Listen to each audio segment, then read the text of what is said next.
Warm welcome, ladies and gentlemen, and thank you, Betsy. You run this town with an iron fist. All the better for it. I know that you're all really here for the whiskey.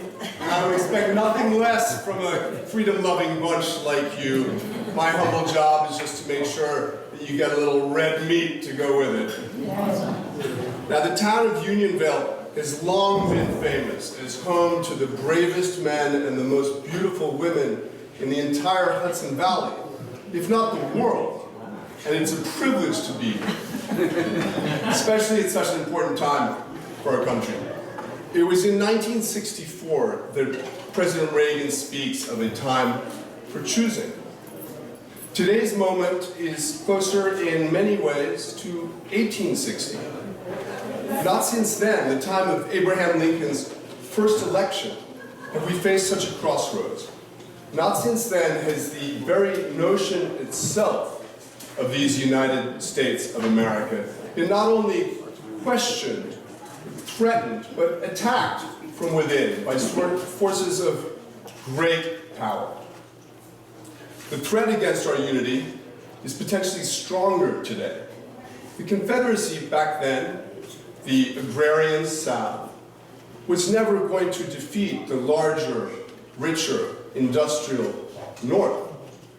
As long as we were, in President Reagan's word, unafraid to summon the will, we were never going to lose that struggle. Now, the domestic foes of our founding promise have assets at their disposal that would absolutely be the envy of Jefferson Davis. It's the same Democratic Party as his. Thankfully, their goal is no longer the incomparable evil of chattel slavery, but their weapons are more powerful today.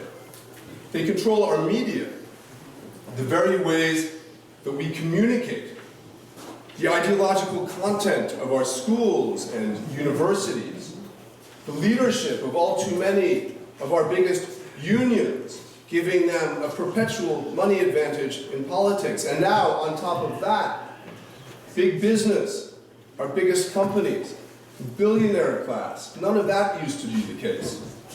They toxify even the movies and the sports that used to entertain us and bring us together. They attack our police. They subject even our military to their sinister Stalinist purges. They tell our children that the fundamental truths of our existence, girl and boy, man and woman, mean nothing, or indeed that those notions are wicked. They've abused a tragic pandemic for the biggest power and money grab in American history. So their methods are rough and their aims are total, but they forgot one thing. They didn't count on us.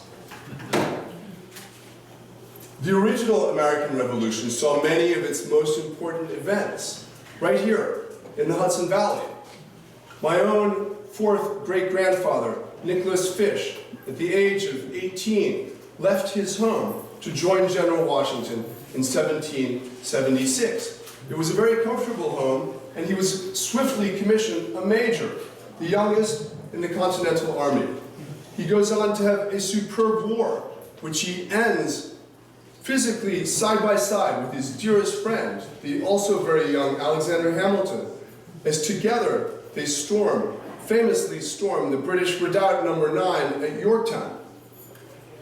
The most dramatic commando action of the war. And when he comes home, his reward, when he gets back to New York after the war, the hand in marriage of a Stuyvesant heiress, her mother a Livingston, the richest girl in the state of New York, as by Uncle Ham Fish, the famous anti-communist and foe of FDR, used to pointedly remind me from a very young age. But the result of this match was the greatest political dynasty in the history of New York State. It took courage to join General Washington, to pledge your life, your fortune, and your sacred honor, as the signers put it. Reagan was right. You have to be unafraid. And here's the point of that story, which I think of every day. Since 1776, countless Americans have answered the call in countless ways. And every day, our precious way of life reminds us why, and reminds us of our debt. It was worth it for them. It is worth it. The new American Revolution, so to speak, will be against their new serfdom, their monopolies, their racist divisiveness, their attempts to control our speech and even our thought. And make no mistake, when your children come home from school or university, singing of the tender mercies of socialism, make no mistake for them. Control of economic life is control of private life and all of life. Socialism is serfdom, and it is no wonder that the party of slavery yesterday is the party of socialism today, just as it is no wonder that the party of freedom yesterday is the party of freedom today. So our rendezvous with destiny begins right here with this coming electoral cycle imminently to commence, with meetings like this, people like you, Americans of every stripe and creed and color. In New York State, we're on the front lines. I'm proud to be a Union Vale property owner and taxpayer, and healthy communities like Union Vale, with the leadership of people like Betsy, show us the path. Taxes are reasonable. Officials are honest. We get what we pay for. Or look at Dutchess County. Here in Dutchess, we've got everything, from the dairy farms of Amenia to the suburbs in the south of the county to the inner cities of Poughkeepsie. We used to be solidly Republican. Now we tilt Democrat. We're as purple as the country. We've got nurses and teachers and EMTs, young men and women serving in uniform, countless veterans, cops, firefighters, everyday heroes all around us, just like everywhere else in America. And under Republican leadership, Dutchess County makes it work. The government's off our back. Marxist rhetoric is out of our institutions. County governance is clean. County services are responsive and efficient. Mark Molinaro, our county executive, deserves great credit. In his decade in that office, county taxes have gone down every single year. And every single year, county services have expanded and improved. So there is a path forward. Then there's Albany. Under Governor Cuomo's administration, we bear the highest tax burden in the country. In education, we spend by far the most per student of any state in the Union. The United States spends more on education than any country, any society in the history of mankind. And in New York State, we spend twice the national average. Where on earth does all this money go? In Democrat-run New York, we've lost 1.6 million people, a net 1.6 million people after immigration, since Governor Cuomo was elected in 2010. 200,000 people in the last 12 months alone. That's 7 Poughkeepsies in the last year. It's an Albany, wishful thinking some of you might say. It's an Albany wiped from the face of the planet every 6 months. There's no greater indictment imaginable. And so, ladies and gentlemen, it is imperative that we do everything in our power to replace this one-party political monoculture in Albany.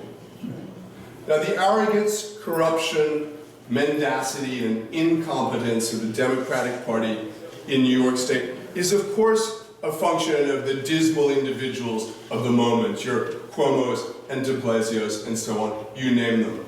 But actually, the names don't matter, because the problems we're talking about are endemic to the type of government that the left aspires to. The larger the footprint of government, the greater the role of the arrogance and corruption and incompetence of the powerful in your lives is going to be. And this is true everywhere and always. That's why it was probably the biggest question that our founders wrestled with. There was, at the time, the revolutionary period and after, a great preoccupation with the classical ideals of ancient Greece and Rome. We see it in the architecture of the period. This lovely Greek revival house at the top here is an example, as is my own family home only 2 miles up the road. Athenian democracy, the Roman Republic, what worked in those cases and what didn't. All of this greatly on the minds of our founders as we picture them at the Constitutional Convention in that famous summer in Philadelphia of 1787. In ancient Rome, there had been the period of republican virtue, Cicero, Cato, and others, a free senate, tribunes of the people. That virtuous era was contrasted with the imperium that followed. Imperial Rome, with its decadence, overreach, unfreedom, and ultimately decline.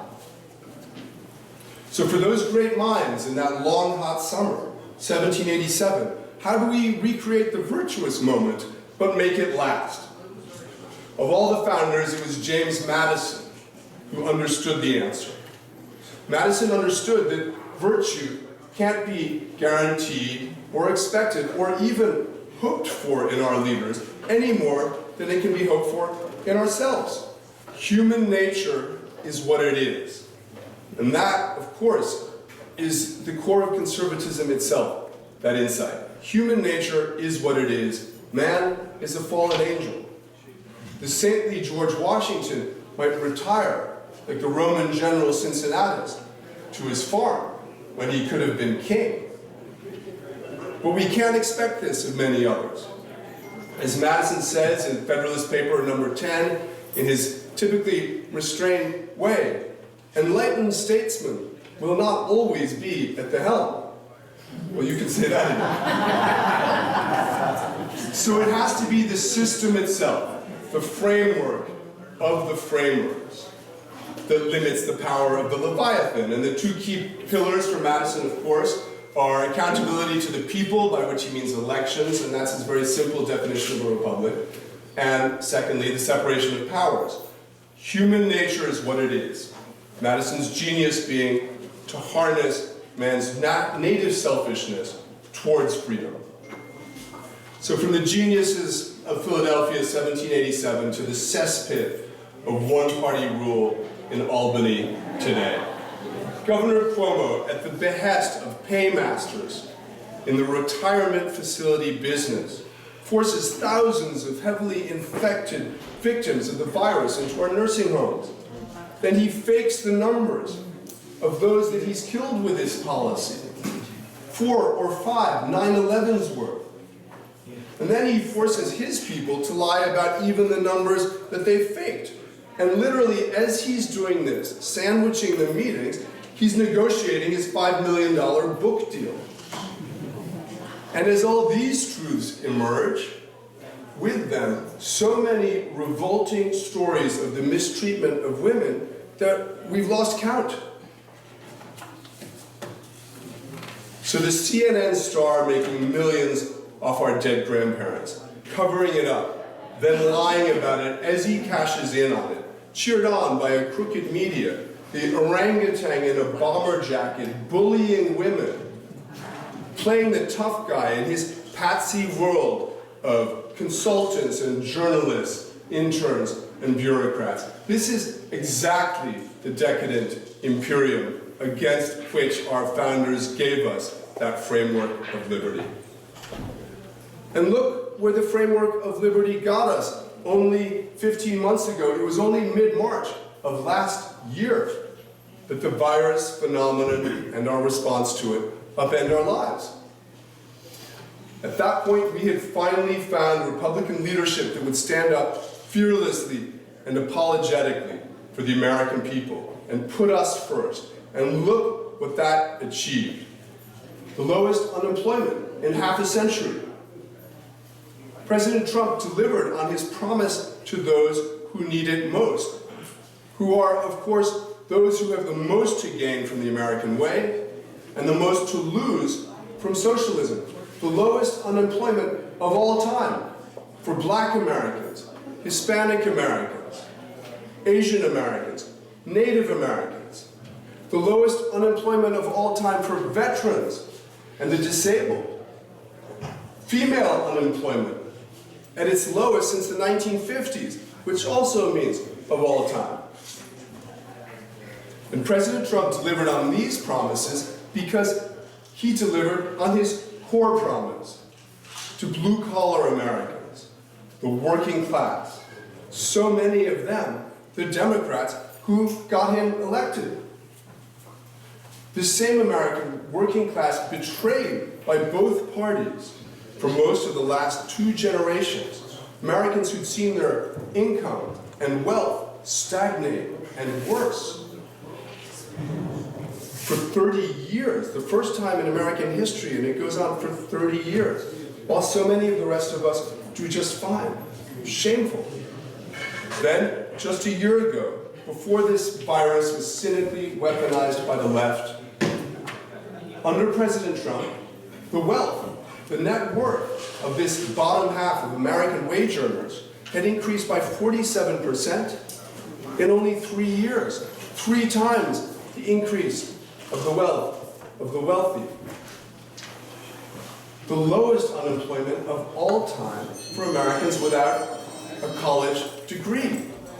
Household incomes, real after inflation median household incomes, again, the highest in American history. And abroad, the most successful first-term foreign policy presidency possibly ever. Robust support of the State of Israel, leading to peace across the Middle East, historic agreements in country after country. A bipartisan, generational addiction to wasteful foreign wars, kicked.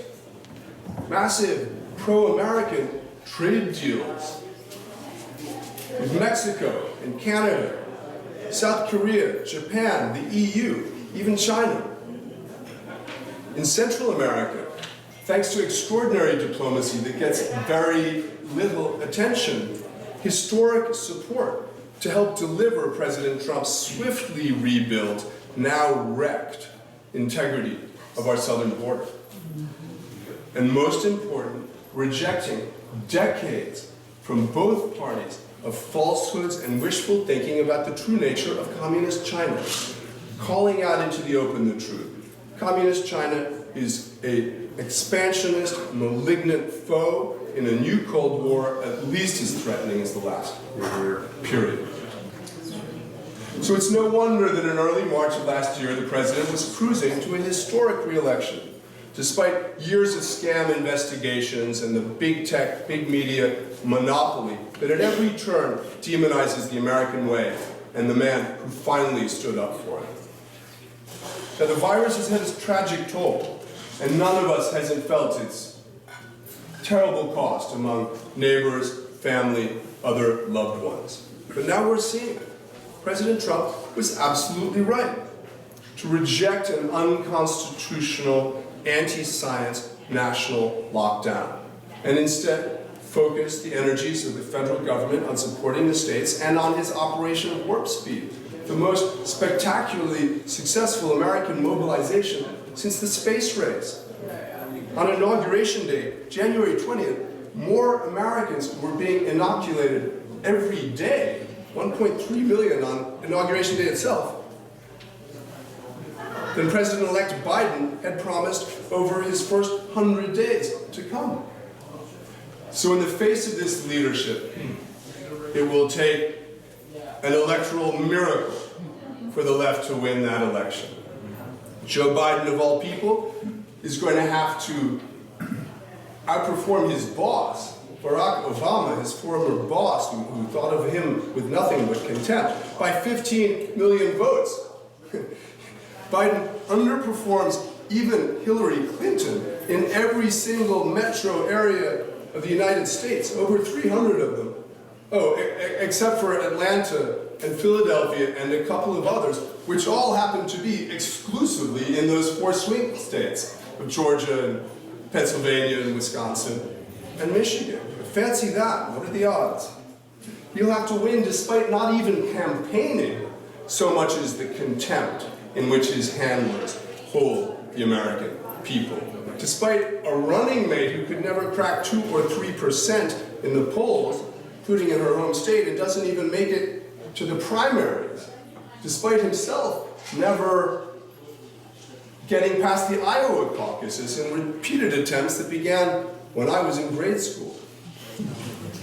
At once the oldest, dullest, laziest, and lowest IQ major party candidate in the history of the American presidency, he is also going to have to win despite losing the bellwether states of Ohio and Florida. The last time anyone won the presidency losing those was, of course, in the 1960 Mayor Daley election,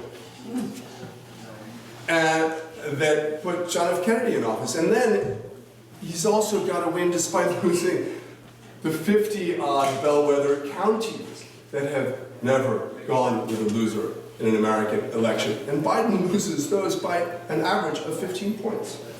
So every lottery has a winner, eventually. But when someone wins it 5 or 10 times in a row, yes, we do start to wonder. Which brings us to our conclusion and a look forward, which we welcome, because the future is bright. We'll win, and we'll win because of you. We'll win electorally, and we'll win that deeper struggle that we all face, that we all sense.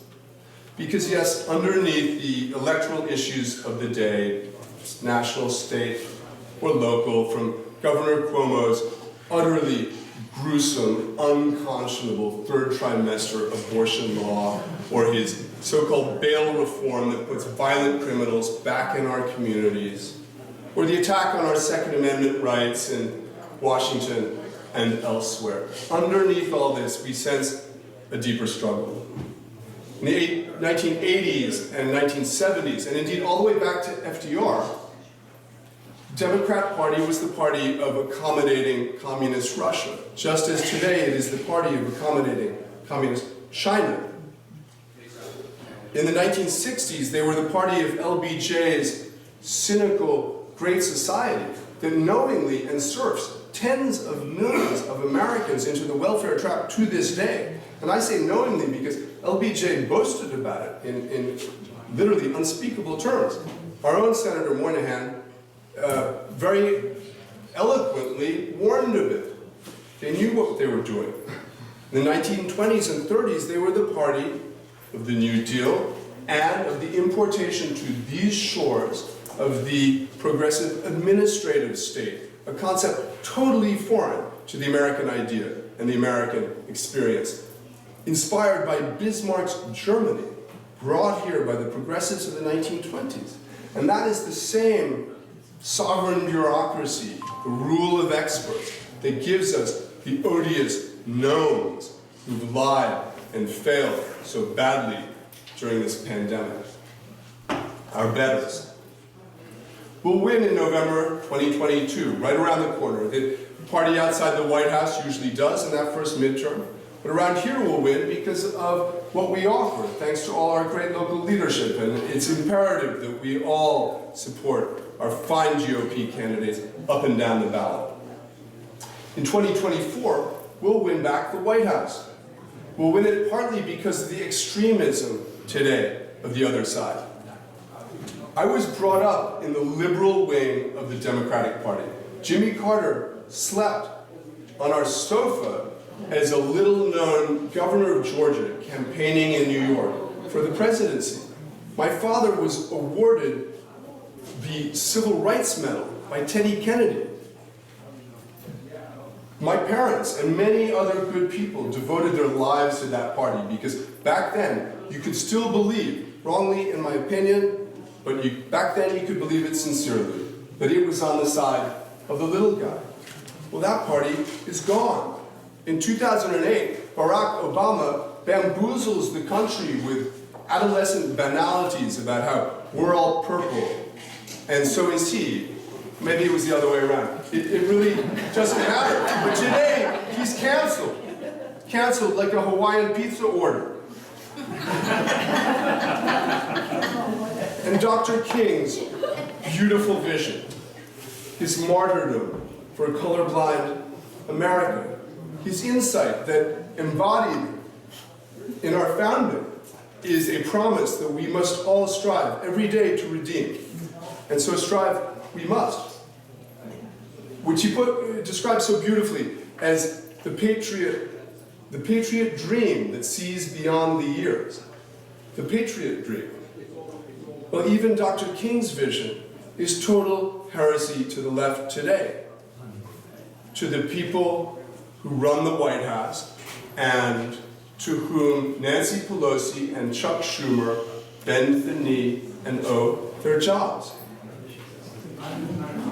We'll also win back the White House in 2024 because our bench is deep and talented and loves this exceptional, God-chosen country of our founding, and theirs is not and does not. We'll win because we have the issues: school choice, economic freedom, personal freedom, religious freedom, opportunity for all, law and order, keeping men out of the bathrooms and changing rooms of our daughters, standing up to China on issue after issue. We represent the American way, and the American people want the American way.